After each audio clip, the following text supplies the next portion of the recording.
Welcome to MarineMax Pensacola. Today we're going to do a walkthrough of this 2019 Boston Whaler 270 Vantage.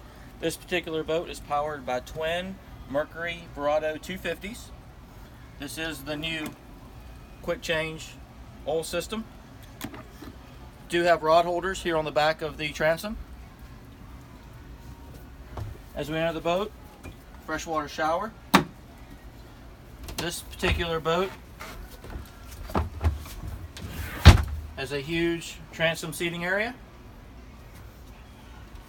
plenty of counter space with a freshwater sink and a pull-out cooler.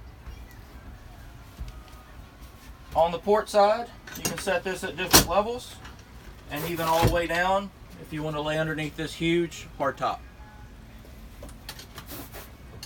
This boat has a head on the port side. Over here at the helm, this is going to have a Garmin GPS fish finder, Fusion stereo with Bluetooth, Garmin VHF radio, and this boat does have joystick with a skyhook feature.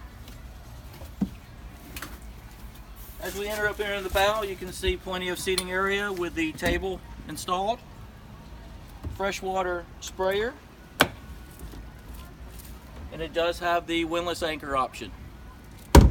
That concludes our walkthrough of the 2019 Boston Whaler 270 Vantage. Come see us at MarineMax Pensacola.